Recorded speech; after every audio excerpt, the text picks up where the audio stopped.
नमस्कार. आज आपण एका खूप मोठ्या योजनेबद्दल बोलणार आहोत. एक अशी योजना जी फक्त एका शहराचं नाही तर संपूर्ण भागाचं भविष्य बदलण्याची ताकद ठेवते. विचार करा, नागपूर शहराचं भविष्य कसं असेल हा प्रश्न आज खूप महत्त्वाचा झाला आहे, कारण तिथे एक असा बदल घडतोय जो आपण सगळ्यांनी समजून घेतला पाहिजे. तर मग या बदलामागे नक्की काय योजना आहे हे समजून घेऊया. या योजनेला नाव दिलं गेलं आहे न्यू नागपूर. आता न्यू नागपूर सिटी प्रोजेक्ट म्हणजे नेमकं आहे तरी काय? सोप्या भाषेत सांगायचं तर ही एक सरकारी योजना आहे मध्य भारतात एक नवीन आर्थिक केंद्र तयार करण्याची.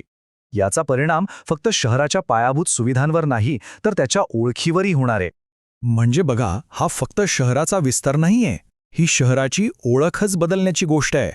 आज आपण नागपूरला ऑरेंज सिटी म्हणतो, पण भविष्यात ते एक हायटेक सिटी म्हणून ओळखलं जाईल. जी फक्त एक हिवाळी राजधानी आहे ती एक आंतरराष्ट्रीय वित्तीय केंद्र बनेल. आणि आज जे एक विभागीय केंद्र आहे ते जगातल्या मोठ्या शहरांना जोडणारं ग्लोबल कनेक्टिव्हिटी हब म्हणून नावारूपाला येईल. आता एवढी मोठी योजना आहे तर तिचे मुख्य भाग कोणते आहेत ते आपण पाहूया. या संपूर्ण योजनेचा पाया 4 मुख्य गोष्टींवर उभा आहे. पहिला म्हणजे एक नवीन आंतरराष्ट्रीय विमानतळ. दुसरं, संपूर्ण शहराला जोडणारं मेट्रो आणि रस्त्यांचं एक चांगलं जाळं. तिसरं, मुंबईपर्यंत पोहोचवणारा समृद्धी एक्सप्रेसवे. आणि चौथं, शहरातल्या वाहतुकीला वेग देणारा डबल डेकर कॉरिडॉर. पण एक गोष्ट आपण लक्षात ठेवली पाहिजे, हे फक्त रस्ते आणि इमारती बांधणं नाही. या सगळ्याचा मुख्य उद्देश आहे एक आंतरराष्ट्रीय व्यवसाय आणि वित्तीय केंद्र तयार करणं, जे जगभरातून गुंतवणूक आपल्याकडे खेचून आणेल. आणि या सगळ्याचा एक मोठा परिणाम होणार आहे रोजगारावर. फक्त विदर्भामध्ये या विकासामुळे तब्बल 5 लाखांपेक्षा जास्त नवीन नोकऱ्या निर्माण करण्याचं लक्ष ठेवलं आहे. 5 लाख हा खूप मोठा आकडा आहे.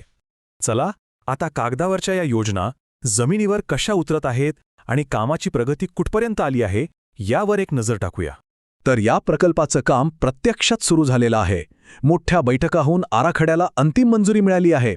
गावातल्या जमिनीची मोजणी सुरू झाली आहे आणि जमीन संपादनासाठी सरकारने कर्ज हमीलाही मान्यता दिली आहे. या मोठ्या प्रकल्पासाठी एकूण जी जमीन लागणार आहे ती आहे 1710 एकर. जमिनीच्या संपादनाचं कामही वेगाने पुढे जात आहे. एकूण 1710 एकर जमीन लागणार आहे, बरोबर.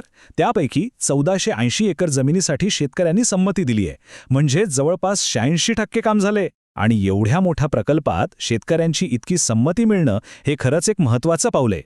आणि या कामाला अजून गती मिळावी यासाठी राज्य सरकारने जमीन संपादनासाठी तब्बल 3000 कोटी रुपयांच्या कर्ज हमीला मंजुरी दिली आहे. आता आपण या योजनेच्या भविष्यावर होणाऱ्या परिणामांबद्दल बोलूया. याचा देशासाठी काय अर्थ असू शकतो ते पाहूया. या योजनेमागे एक खूप मोठी दूरदृष्टी आहे, नागपूरच्या भौगोलिक स्थानाचा पूर्ण फायदा घेण्याची.